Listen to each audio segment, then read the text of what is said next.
Dober večer. Smo v zadnjem tednu pred volitvami, na katerih bomo državljani izbirali predsednika oziroma predsednico države. To je soočenje 4 predsedniških kandidatov, ki jim po javnomnenjskih raziskavah kaže najbolje. Sodelujte v debati, tvitajte na #epilog. Na glasuj.24ur.com nam povejte, kdo od četverice vas bo najbolj prepričal. Glasovanje odpiramo zdaj. Spoštovani gostje, vsem skupaj in lep dober večer želim. Dober večer. Gospod Pahor, vaš cilj je seveda osvojiti ponoven mandat predsednika države. Povejte nam, v čem so vaši konkurenti slabši kandidati od vas? Jaz sem politično izkušen, imam izkušnje doma, na tujem, tudi prepoznavnost. Ljudje imajo izkušnjo z mano.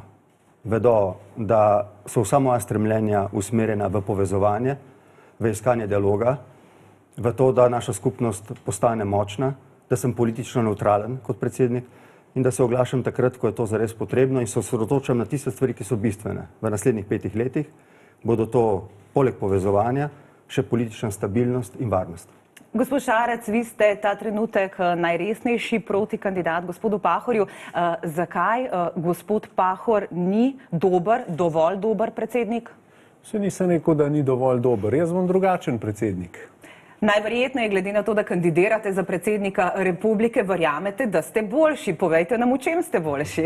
Ne vem, če sem boljši, sem pa drugačen. V čem ste drugačni? Ja, predvsem imam večkrat svoje stališče, imam svoje mnenje in vem, kako bi kot predsednik ravnal, da bi to stališče tudi izrazil in ne bi pustil stihijsko stvari mimo.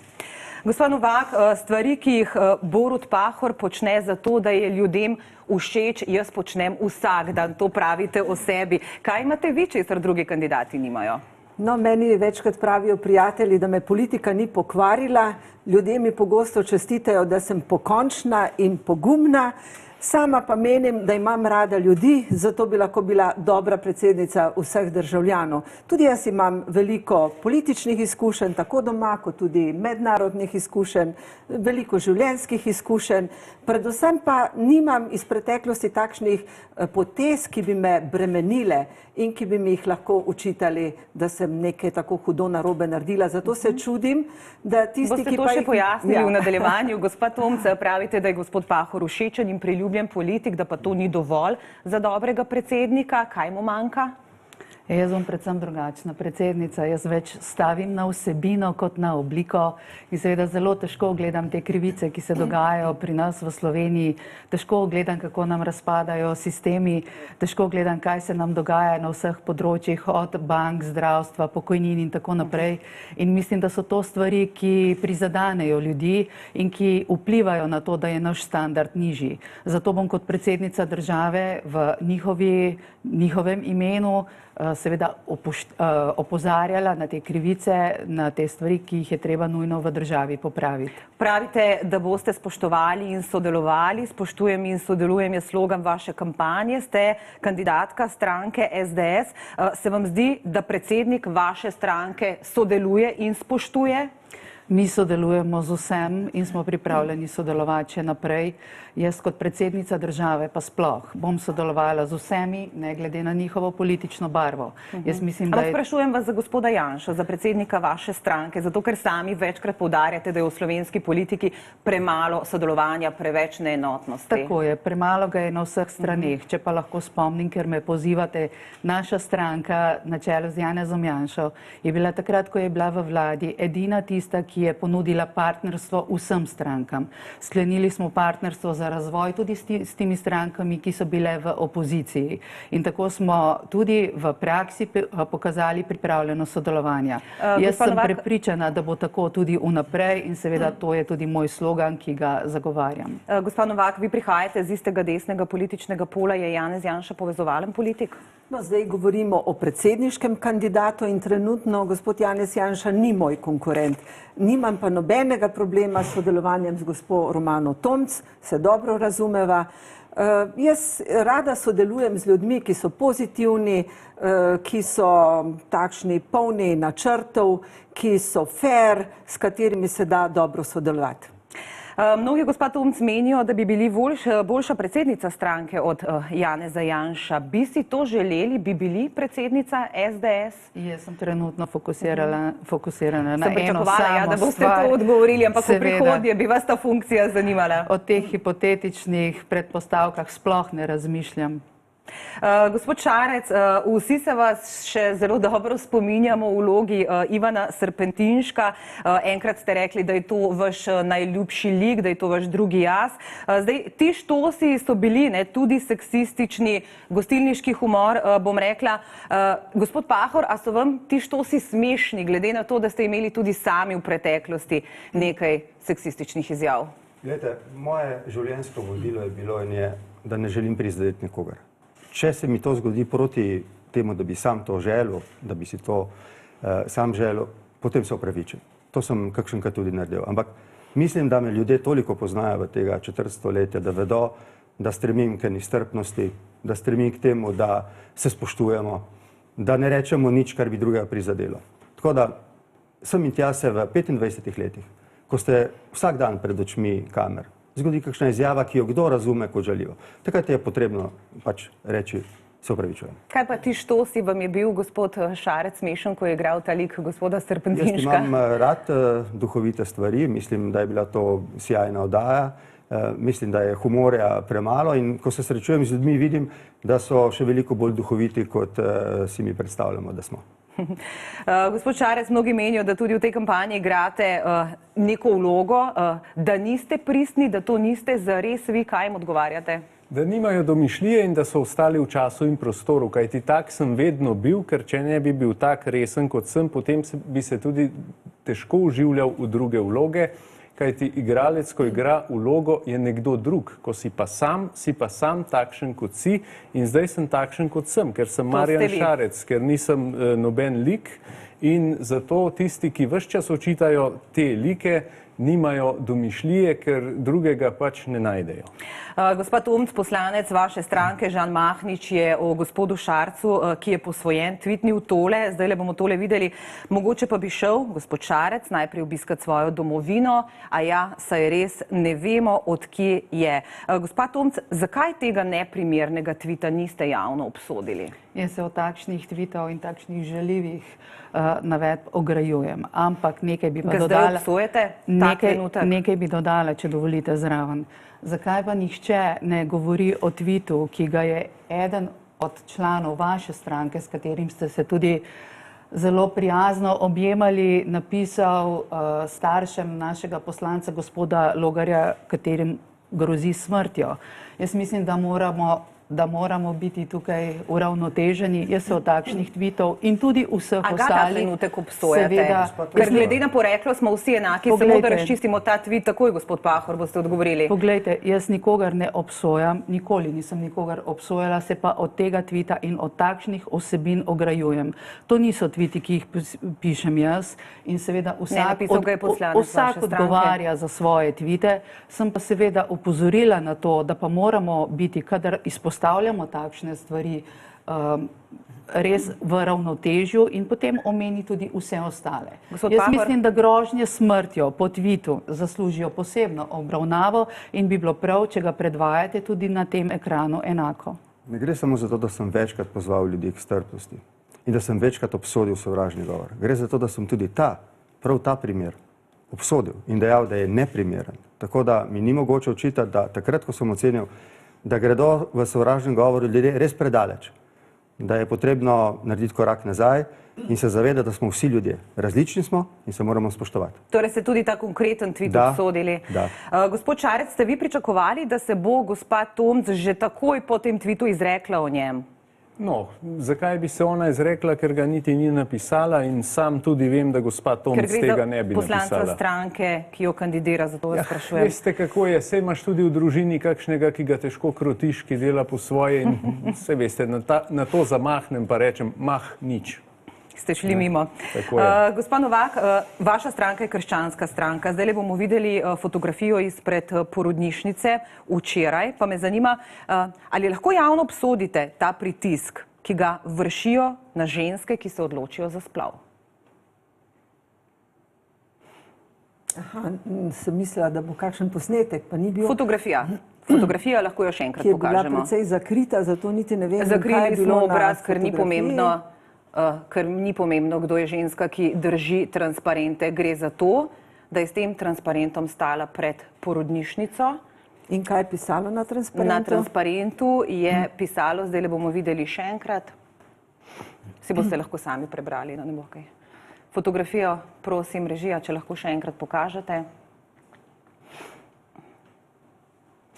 Teh shodov je bilo sicer pred porodnišnico že nekaj, verjamem, da veste, zakaj gre.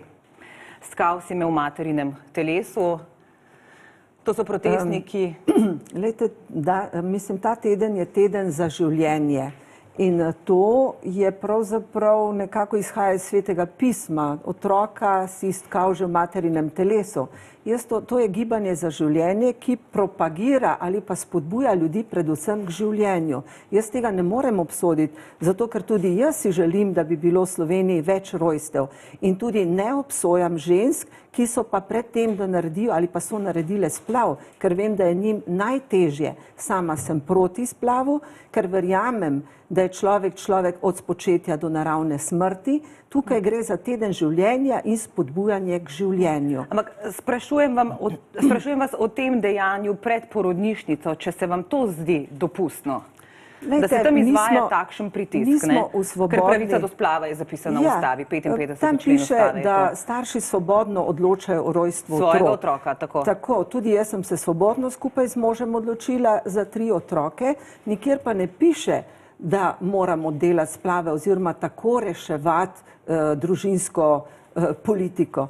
Sama menim, da je vest nad splavom in tudi, če to piše v ustavi ali bi pisalo, se mora vsak sam odločiti, kaj bo naredil. Jaz ne bi prepovedala splava, zato ker potem bi prišlo do neljubih praks, s katerimi bi bile ženske tudi v življenjski nevarnosti. Spodbujam pa več pogovora o tem, več ozaveščanja, predvsem pa več ukrepov, da ženskam ne bi bilo treba razmišljati o tem. Sem pa srečala tudi ženske, ki so to naredile in jih to spremlja vse življenje. Dobro, gospod Šarec, leta 2010 je predsednik gasilskega društva javno povedal, da ste za 15-minutni nastop na Veselici, če se ne motim, zahtevali 800 evrov in da ste ta denar zahtevali na roke.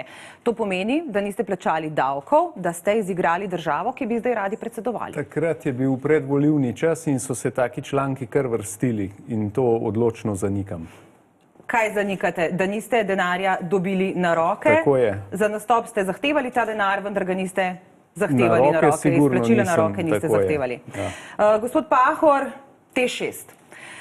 Predsednik vlade ste bili takrat. Najprej ste govorili, da je treba pretehtati vse vidike tega projekta, potem še preden je vlada dobila vso dokumentacijo, ste projektu dali polno podporo, potem pa, to razkriva kolega Cirman v knjigi T6, išla bo v torek, ste na seji vlade tiste, ki so ga kritizirali, označili za tiste, ki se brezglavo zaletavajo v investicijo. Če kot predsednik vlade niste bili skrbni pri največjem investicijskem projektu v zgodovini države, ne, in potem recimo tudi pri pranju denarja v naši največji banki se izgovarjate na druge, je to vaš način delovanja? Razčistimo po vrsti, najprej pri pranju denarja. 2 leti potem, ko se je to dogajalo in nihče o tem ni bil obveščen v vrhu politike, sem dobil obvestilo obveščevalne službe. Takrat je v njem že pisalo, da ustrezni organi stvari obravnavajo. Kaj bi predsednik vlade še moral storiti? Torej, s tem nimam nič in tudi dejanske objektivne odgovornosti tukaj ni, ker se država s tem že ukvarjala. Ampak gre za pranje denarja v največji državni banki. Kako bi se vi odzvali, gospa Tomc? Ampak vi morate prej vedeti, da bi se odzvali. Če ne veste, se ne morete odzvati. Izvolite. Ravno kar ste rekli, da ste izvedeli od Sove, ne? In če ste izvedeli... So se že ukvarjali vsi organi s tem? Ja, očitno so se zelo slabo ukvarjali, ker če drugega ne, prvo kot prvo, jaz bi takoj seveda reagirala tudi osebno. Jaz mislim, da vsi tisti, ki so bili obveščeni in niste bili samo vi, vsi naenkrat bi morali ukrepati. Ampak ste videli vsebino tega obvestila? In če, samo dovolite, da dokončam. In ste rekli, da ste mislili, da bodo ukrepali drugi. So že ukrepali takrat. So že ukrepali, ampak poglejte, eno leto potem, ko naj bi oni ukrepali, ste vi vedeli, da se ni zgodilo nič. Ne, nisem vedel tega. Zakaj niste vprašali, v kakšni fazi je postopek? Ne, nisem vedel tega. Bili bi dolžni Se to je vprašati. tisto, zakaj se niste bolj pozanimali, kaj se dogaja v tako pomembnem kaj se primeru. dogaja. In ne samo kot predsednik vlade, zdaj ste tudi predsednik države, minilo je kar nekaj let, ste kdaj javno izpostavili, kaj se dogaja s tem primerom.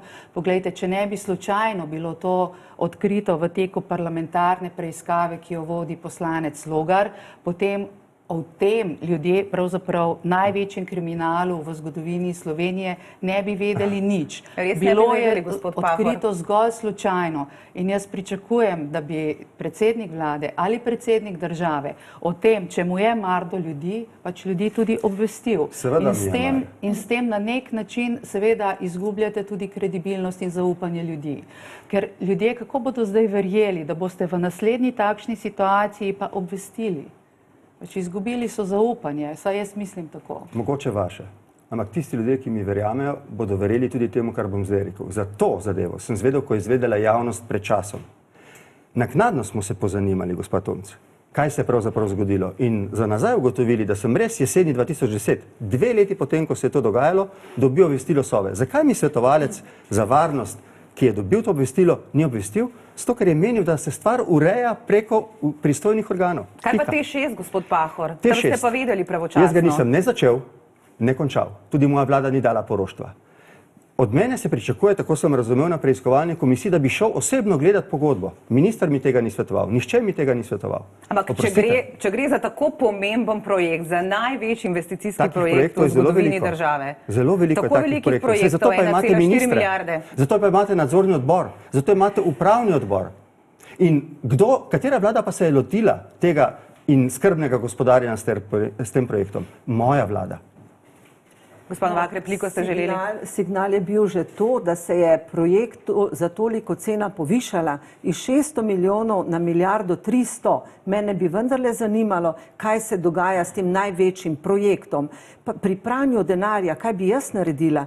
Ne, ni mi dovolj, da organi preiskujejo, ampak bi vprašala, kaj so odkrili, ali bo kdo to odgovarjal za to, ali bo kdo kaznovan za to. Meni ni dovolj, da samo vem, da nekdo to dela, nič pa ne vprašam, ali so tudi kaj odkrili. Ker vse, tudi druge banke so opozarjale, da gre za pranje denarja. Policija je vedela, Sova je vedela. Torej, če predsednik vlade ni vedel, a se potem nam res dogaja neka vzporedna država, da neka ozadja vodijo našo državo, ne pa predsednik vlade ali pa predsednik države. Vsekakor predsednik države, zdaj govorimo o predsedniku države, mora se pozanimati, ali res stvari grejo k nekemu pozitivnemu koncu, oziroma ali bojo neki rezultati. Kot predsednik vlade pa še toliko bolj. Predsednik vlade je objektivno odgovoren za vse. On ministra lahko svoje tudi odstavi, tako rekoč. To se pravi, ne more reči, da je to stvar ministra, ko gre za tako veliko investicijo v državi. Saj o tem govorimo, o tem prevzemanju odgovornosti. Seveda, predsednik vlade vodi državo. Zato ima 20 ministrov in ima več 10.000 uradnikov. Vendar se mora osredotočiti na tiste stvari, ki so zanj bistvene. Mora zaupati, če zaupa ministru, da je on primerno pogledal stvari. Jaz sem mojim ministrom zaupal. Tudi ministri so zaupali nadzornim organom in upravnim organom. Ampak še enkrat ponavljam, pri T6 smo se mi lotili tega projekta potem, ko smo ugotovili, da stvari ne tečejo tako, kot bi morale. In smo zahtevali poročila in smo ukrepali. In kot rečeno, gospod Tomč, mi nismo tega projekta začeli. In ga tudi nismo končali. In tudi poroštva nismo dali. Izvolite repliko. Ja, replika samo toliko, koliko mi seže spomin nazaj, to je bilo v času naše vlade takrat, ampak projekt je bil takrat ocenjen na 600 milijonov evrov. In jaz mislim, da takoj, ko je projekt začel presegati oziroma kazati na to, da bo presegal teh 600 milijonov evrov, takrat se je moja vlada oglasila. Seveda bi bilo treba ukrepati, se vprašati, Takrat je zakaj. vlada se Imamo oglasila. na mizi še kar Takrat se je vlada nekaj oglasila. očitno projektov v Sloveniji, ki bodo šli po moji oceni po poti T6. Gospod Šarec. Ja, takšni pogovori so samo dokaz, da je čas za nove ljudi, ki niso imeli nič zraven. Samo to bom rekel. Vsi trije bomo šli naprej z naslednjo temo. Vsi trije ste kritični do predsednikove odločitve o pomilostitvi Bahtijarja Bajrovića, Sportina, ker da obsojene za gospodarski kriminal nikoli ne bi pomilostili. Gospa Novak, vi ste rekli, celo nobenega lumpa ne bi pomilostila. Tudi Mirka Krašovca, ekonoma mariborske nadškofije, ne? Lejte, zame tisti, ki je naredil gospodarski kriminal ali zavestno nekaj delo in ne obžaluje, nikoli ne bi pomilostila. So pa seveda okoliščine, v katerih bi pa se posvetovala z Ministrstvom za pravosodje, ali obstajajo tehni razlogi, da je nekomu se nekaj zalomilo, to obžaluje in bi bilo dobro, da bi bil zunaj. Naprimer, neka mlada oseba, ki ima res pred seboj še celo življenje, pa se mu je neka huda stvar zgodila, ali pa oče ali mama z otroki, ker je bolje, da je z otroki in skrbi zanje. V takem primeru, ja, medtem ko lumpov in takih pa seveda ne bi, če so dobili zasluženo kazen, jo pač morajo tudi odslužiti. Čas bo seveda tudi za replike. Mi na tej točki ne končujemo soočenja, takoj ga nadaljujemo na naši spletni strani 24ur.com. Preden se preselimo na splet, nas seveda zanima, kdo od 4 predsedniških kandidatov vas je v teh 20 minutah najbolj prepričal. Poglejmo zdaj rezultate. Vodi Borut Pahor, na drugem mestu gospod Šarec, Romana Tomc, 20% gledalcev je glasovalo za vas in za Ljudmilo Novak slabih 9. Glasovanje seveda še ni konec. Ob koncu debate bomo pogledali, ali se je razmerje moči kaj spremenilo. Gremo torej naprej tudi z osebnimi vprašanji. Za konec soočenje se nadaljuje na 24ur.com.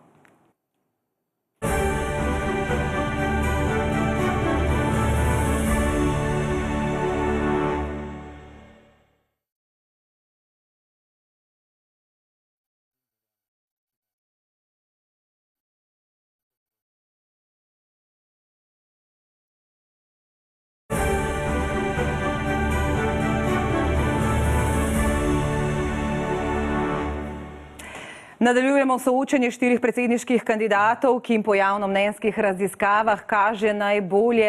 Gospa Novak, o pomilostitvah sva govorili, če sem vas prav razumela, tudi Mirka Krašovca, vi ne bi pomilostili. Pred zakonom smo vsi enaki. Ste edini, ki bi širili pristojnosti predsednika republike in sicer tako, da bi imeli pravico veta na zakone, pa me zanima, na kateri zakon konkretno bi vi dali veto? Če bi menila, da je zakon v nasprotju z ustavo, potem bi moral imeti predsednik možnost, da ga da predhodno v ustavno presojo, ukolikor bi ustavno... A ste lahko konkretni, morda kak zakon iz zadnjih 5 let, bom rekla? Glejte, to je zdaj težko reči, več zakonov je potem presojalo ustavno sodišče. Ampak, ko bom predsednica in če bom imela dvome, hude dvome, da nek zakon ni ustaven, potem bi bilo dobro, če bi predsednik imel to možnost, da predhodno ustavno sodišče ugotovi. Če pa te možnosti ni, pa moraš tudi podpisati ta zakon, čeprav v zaprisegi piše, da mora predsednik varovati ustavni red, delovati v skladu s svojo zavestjo in po najboljših močeh za dobrobit države. To se pravi, predsednik mora spoštovati ustavni red. In kako zdaj mora podpisati zakon, v katerem dvomi, da je ustaven? Ostali pristojnosti ne bi širili. V katerem primeru pa bi šli pred poslance? Katera stvar v Sloveniji, gospa Tomc, se vam ta trenutek zdi takšna, da terja opozorilo predsednika države? Veliko jih je, ampak vsaj 4 glavne bi naštela. Imamo nekako v razsulu vse naše podsisteme od pokojninskega, poglejte, kaj se dogaja z zdravstvom, tudi socialna država ne deluje tako, kot treba.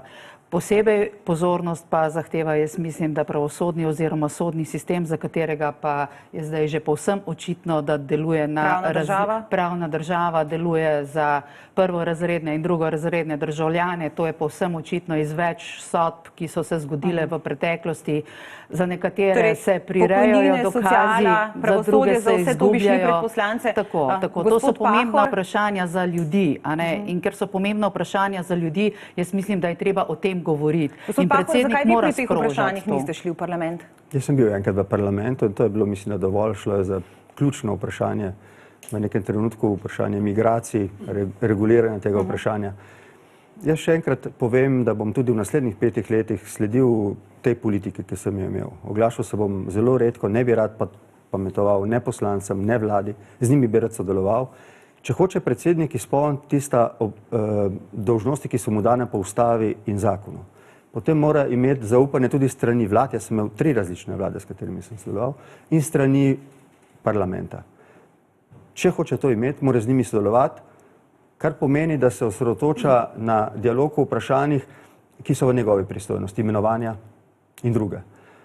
Mislim, da se je to pokazalo za ustrezno. Niti enkrat v teh 5 letih nismo zaradi mojih pristojnosti zamujali pri kakšnem pomembnem imenovanju. Ni bilo institucionalnega deficita, guverner, varuhinja, računsko sodišče. Vsa ta vprašanja so bila sproti rešena, ustavno sodišče, ker sem dobro sodeloval s parlamentom in vlado. Če bi pametoval parlamentu, vladi, verjetno ne bi imel te avtoritete, ki sem imel. Se vam ne zdi, da ljudje kdaj pogrešajo glas predsednika države, ne? Ker pomembnih tem, ki tarejo ljudi v Sloveniji, je nedvomno veliko. Gospod Šarec, kdaj bi recimo vi šli v parlament? Ja, najprej je ena akutna stvar in to je Komisija za preprečevanje korupcije. Poprosil bi parlament, da mi da pooblastilo za to, da javno povem, da senat je v razsulu in da zadeva ne deluje in da je potrebno imenovati nov senat, ker zadeva takšna, kot je, pač je izgubila verodostojnost, pa nič osebnega, ne do gospoda Štefaneca, ne do kogarkoli drugega, ampak senat ne deluje in to je dejstvo. In če protikorupcijska komisija ne deluje dobro, potem je to slabo znamenje in zelo slab signal za državljanke in državljane. Vi bi torej šli in predlagali odpoklic? Zagotovo. Gospod Pahor, zakaj? Pristojnosti predsednik nima, to pristojnost ima parlament in je zdaj tudi dal stran od sebe. Rekel, gospod Pahor, zakaj parlamenta ne opozorite? Da bi poprosil parlament za razrešitev. Če ste me dobro poslušali, ste to slišali. No, se pravi, jaz tega ne bi storil. Ja. To je stvar parlamenta. A po vašem KPK dela dobro? KPK dela vsaj nepristransko. Ne dela tako dobro, kot bi si je želel. Ampak eno stvar bi pa rad povedal.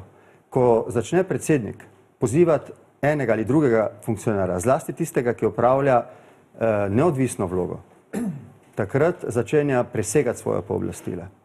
Takrat se začenja vmešavati v njihovo delo in mislim, da to ni dobro za demokratične standarde. A tudi v primeru, ko je jasno, da komisija ne dela dobro, sami pravite, mislite, da se parlament ne odločil za razrešitev? Dobro. Zato, ker ne želi tvegati, da je politično odstavil nekoga, ki je tja postavljen kot neodvisen človek. Zato, ker to vsem paše, pravite, ne, gospod Šarec? Tako je, strankam to ustreza, da se čim manj raziskuje, da se čim manj preiskuje. Zato, gospod Pahor, je tako. Ampak vi kot predsednik nimate te pristojnosti in to ste sami ugotovili. Gospod Pahor, ne gre za pristojnost, gre za to, da bi nastopil v parlamentu in jih pozval poslanke in poslance, da bi odgovorili, ali jim vest veleva še naprej pustiti tak senat. No pač jaz ne bi, ker to presega pooblastila predsednika in ne gre samo za pooblastila, gre za stališče in gre za tisto, kar državljanke in državljani, ki so predsednika neposredno izvolili, tudi pričakujejo, se pravi stališče. In če je predsednik republike sam predlagal... To je moje stališče.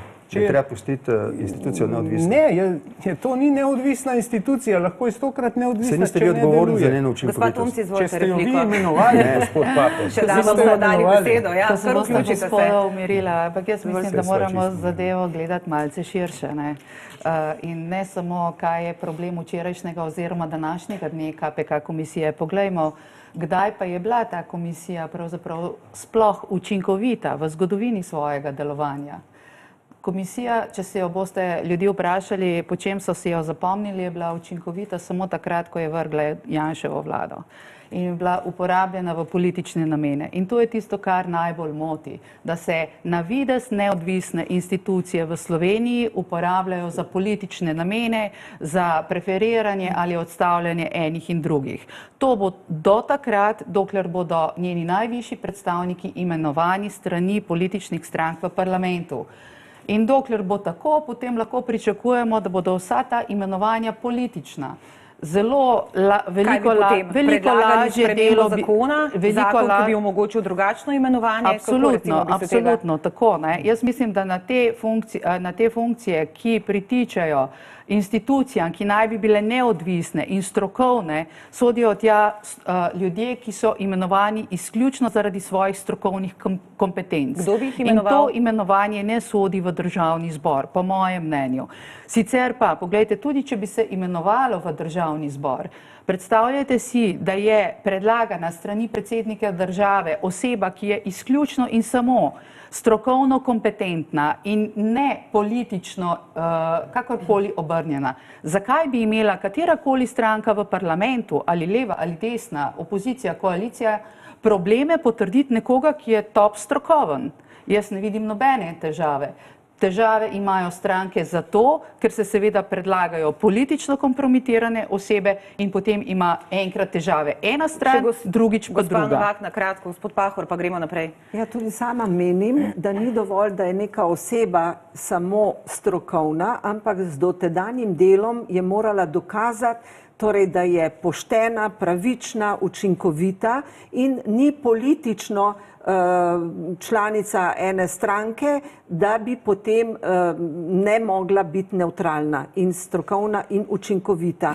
Zame bo ta komisija res dobro delala takrat, kadar v Sloveniji ne bo več korupcije. Tako pa nažalost tudi po vseh lestvicah, tudi po mnenju ljudi, vedno znova ugotavljamo, da je v Sloveniji korupcija zelo prisotna. In s Tešem smo postavili tako rekoč korupciji spomenik, pa še v kakih drugih primerih, tudi pri pranju denarja v bankah. In če gledamo stran, potem pa znova iste ljudi izberemo, potem jaz ne pričakujem izboljšav. Odgovorite, gospod Pahor, korupcijo v Tešu, pa gremo. Jaz sem predlagal spremembo zakona o imenovanju KPK-ja, pa zaenkrat vlada teh pripomb ni upoštevala. Rad bi povedal, da je predsednik obsojen na to, da torej sprejme ali zavrne predlog, ki mu ga da izbirna komisija. Ta izbirna komisija nima nobene odgovornosti, predsednik republike pa je obsojen na njeno stališče. Predlagal sem, da ima predsednik ali vso odgovornost, ali pa ne ima izbirna komisija in ne on. Glede izbirnih komisij, oprostite, ampak izbirne komisije so ponavadi pokritje za to, da... Ampak je po zakonu? Je po zakonu, ampak zakon, se veste, spremenimo lahko v dnevu ali dveh, če je za to volja. Pa ni. Ampak očitno je ni bilo, ne? Te komisije pač ne služijo svojemu namenu, ne? Gospod Šarec, imenovanje ustavnih sodnikov je prav tako v pristojnosti predsednika države. Katerega od sedanjih sodnikov vi ne bi imenovali, če katerega seveda? No, zdaj so imenovani in ne bom zdaj poimensko tukaj spodbijal ustavnega sodišča še dodatno, ker je bilo že povsem dovolj povedanega o nepristranskem imenovanju ustavnih sodnikov. Predvsem me moti, da se uporabi izraz uravnoteženost, ker ustavno sodišče ne moremo tretirati kot neko organizacijo, ki bi morala biti uravnotežena, ampak bi morala biti imenovana strokovno. Se pravi, tudi če večkrat ne gre kakšen predlog skozi parlament, pač ne gre. Bi vi vztrajali? Seveda bi vztrajal, ker tukaj predsednik pokaže svojo hrbtenico. Ni samo, da smo pravočasno spravili nekoga v parlament, ampak koga smo spravili, ne? To je bistveno. Predsednik republike, kot vemo, ima omejene pristojnosti, zato se seveda ljudje, ko glasujejo, odločajo tudi glede na vašo osebnost, glede na to, kakšnega človeka si želijo za svojega predsednika. Gospa Tomc, ko so vas prvič vprašali, koga ste v drugem krogu volitev pred 5 leti volili, ste rekli, da se ne spomnite, potem ste v Večerovem soočenju povedali, da je to bil gospod Pahor. Ste bili v zadregi? Zakaj ste bili v zadregi, ko so vas prvič to vprašali? Ja, pravzaprav sem se skušala na nek nespreten način izogniti promoviranju gospoda Pahorja, ki sem ga volila v drugem krogu. V prvem krogu sem volila seveda gospoda Zvera in je to nekako zelo slabo izpadlo in to pošteno priznam. Dobro, zdaj za vse vemo, koga ste volili pred 5 leti. Me pa zanima še to, koga bi volili prihodnjo nedeljo, če ne bi smeli voliti sebe. To je pa eno od tistih vprašanj, ki zanima naše gledalce, eno od tistih vprašanj, ki smo jih v preteklih dneh dobili po Twitterju. To je pa vprašanje za vse. To je pa res tako hipotetično vprašanje in dovolite, da se temu vprašanju izognem. No, ampak se je jasno, ne? Kandidatov je 9. Nekoga od 8 do bi te najbrž situacije volili, če... pač ne bo prišlo. Tam smo že videli listke z našimi imeni, tako da kaj dosti drugega od tega, da bomo obkrožili svoje ime, seveda ne bo. Gospa Novak, boste vi bolj pogumno odgovorili, Ja. če sebe ne bi smeli voliti, koga bi? Jaz ne bi imela problema, gospod Romano Tomc poznam že nekaj časa, sva tudi v parlamentu bili kolegici, jo spoštujem in vem, da bi njej udala svoj Bi dali glas. svoj glas. Gospod Čarec? No, jaz sem ravno kandidiral za to, da bom imel koga voliti, ne, če se tako izrazim. Drugače pa bi lahko izbiral med ostalimi kandidati, no, med temi 3 protikandidati, ki sedijo tukaj z menoj, bi izbral ženski del. Gospod Pahor? No, vi pričakujete pogumen odgovor, ga bom dal. V prvem krogu bo vsak zase, drugega ne bo. Vse vprašanje je bilo, če... Dobro, kaj si mislite o Donaldu Trumpu, gospod Pahor? On je predsednik ZDA, tja so ga imenovali ljudje. Ima politiko, ki je v mnogočem drugačna od moje, od pariškega sporazuma do sedanje zamrznitve sodelovanja ZDA pri iranskem jedrskem sporazumu. Pa je on za vas spoštovanja vreden politik? Vsak, ki je izvoljen od ljudi, je spoštovanja vreden politik. Gospod Šarec, Donald Trump? No, njegove poteze so precej čudne, to že moramo priznati. Tudi ameriške volitve so bile, kakršne so bile, tudi njihov elektorski sistem je za moje pojme nekoliko čuden in ne sodi v to stoletje. In zagotovo so Združene države Amerike trenutno na neki čudni poti, na nekem čudnem razpotju, kajti tudi ta izstop iz UNESCO daje čuden signal. Gospod Tomc, No, takšnega človeka bi On je volili? definitivno demokratično izvoljen predsednik najmočnejše države na svetu. Jaz mislim, da je to vredno vsega spoštovanja. Meni so vsi kolegi v parlamentu čestitali za to, da je prva dama iz Slovenije, bi morali biti tudi na to ponosni, pa največkrat nismo. Tako da mislim pa, da tudi informacije, ki prihajajo skozi naše medije o Donaldu Trumpu, so neuravnotežene in ne govorijo ravno o njemu v prid. Vleče poteze, kakršne vleče, jaz mislim, da odgovarja za svoja dejanja in je predsednik najmočnejše države na svetu. Gospod Novak? Ljudje so ga izbrali. Ja, Američani so ga izvolili, zdaj ga pa pač imajo. Ja. Tudi on velikokrat ravna zelo na hitro, bi rekla, s kakšnimi tviti, si morda ne ustvarja večjega ugleda. Ravna tako kot nek premožen podjetnik, ki je navajen ukazovati. V demokraciji, v politiki je pa to malo drugače. Mu pa štejemo dobro, da ima Slovenko za ženo in da se v Beli hiši govori slovensko. A lahko postavim eno vprašanje? Če bi bili zdaj predsednica, gospa Novak, bi imeli enako stališče kot kandidatka za ta položaj? O predsedniku ZDA? Vse sem povedala. Ja, bi imeli točno, enako. Enako bi imela. No. Jaz sem To svoboden zna človek. povzročiti kakšenkrat velike Jaz sem težave. svoboden človek in se nikogar ne bojim. Ne v Sloveniji in ne zunaj. Povedala sem iskreno to, kar odkrito mislim. In pri tem bi ustrajali tudi, Tako. če bi zmagali na volitvah v nedeljo. Kdaj ste nazadnje darovali v dobrodelne namene, komu, kaj, koliko? Gospod Šarec, vi prvi. Ja, kupil sem 2 sliki na dražbi za Cirius Center za rehabilitacijo v Kamniku. Sem hotel malo spodbuditi dražbo, pa tista dražba ni bila uspešna. Sem bil praktično edini, ki je kaj kupil in mi ni žal. Za koliko ste kupili? Mislim, da je bilo za 500 evrov vse skupaj. Gospod Tomc? To je bilo junija letos, kjer sem darovala za revne družine, kjer se je zbirala nabirka za revne družine in je bilo 200 evrov. Gospod Novak? Jaz večkrat kaj darujem, morda po manjših vsotah. Lani sem kupila pri Caritasu tudi eno večjo sliko za 500 evrov, sicer pa večkrat po manj. In takrat, ko me ljudje prosijo, včasih pa tudi na sejmu kaj kupim, zato ker želim ljudi spodbuditi. Gospod Pahor? Mislim, da je bilo kakšen dober mesec nazaj, ko sem z eno gospo, ki se je znašla v stiskah, imel en pogovor in ji potem dal večjo vsoto, kot jo običajno daš nekomu, ki se znajde v stiskah. Koliko pa nam zaupate? Večjo vsoto. Gospa Novak, bi kot predsednica države šli na parado ponosa? Kot predsednica države bom hodila zagotovo na različne prireditve. Ne prav konkretno, bi šli na parado ponosa. Morda tudi. Ker predsednik je predsednik vseh, ne glede na... In pa pač tam se dostojno obnašala v skladu z mojim prepričanjem. Morda torej, gospa Tomc. Ampak veste, če bi šla na eno parado, potem bi morala iti na vse prireditve in vse parade v tej Sloveniji, zaradi tega, ker takšnih prireditev je zelo veliko. Tako da bi zelo skrbno izbirala in najbrž na parado ponosa ne bi šla. Ne bi šli, gospod Šarec?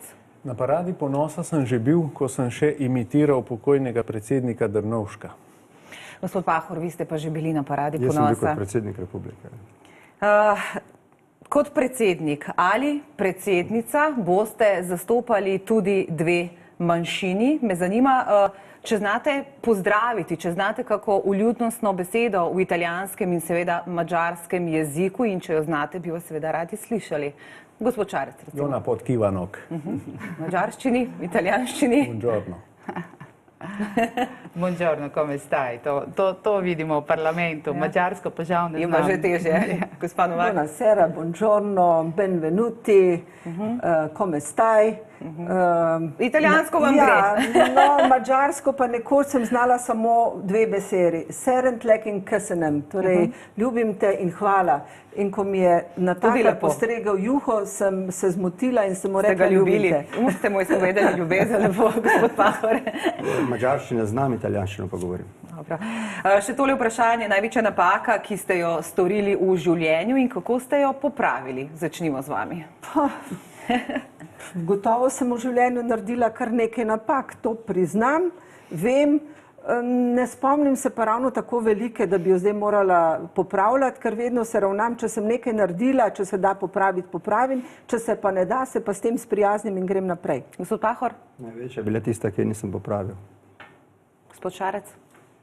Človek naredi veliko napak in se z njih tudi marsikaj nauči. Mogoče je bila napaka tudi že v srednji šoli, ko sem šel na lesarsko šolo, potem sem imel pa fiziko vsako leto popravni izpit. Pa ste potem zapluli povsem druge vode, gospod Tomc? Ne bi mogla izbrati kakšne največje napake. Mislim, da je bilo veliko drobnih napak v življenju, ampak kakšne takšne večje ne. Mi je pa za kakšno stvar žal, ki jo nisem naredila in bi jo morala. Je povezana bolj z intimnim življenjem tudi mojih staršev, ki jih žal ni več med nami in mogoče sem kakšno stvar zamudila. Malce obžalovanja. Končali bomo z rezultati. Na glasuj.24ur.com smo vas pozvali, da nam poveste, kdo vas je v nocojšnjem soočenju najbolj prepričal. Prvi je aktualni predsednik republike Borut Pahor, čeprav vidim malce manj odstotkov kot po tistem prvem televizijskem delu. Drugi Marjan Šarec, tretja Romana Tomc, malce vam je narasla podpora in na četrtem mestu Ljudmila Novak s 7 odstotki. Predsedniški kandidati, lepa hvala vsem, ker ste bili nocoj z nami, vsem vso srečo prihodnjo nedeljo. Na naši televiziji mi pred nedeljo pripravljamo še eno televizijsko soočenje. Na sporedu bo prihodnji petek ob 21. Vodila ga bo kolegica Darja Zgonc. Lepa hvala, ker ste bili z nami in nasvidenje.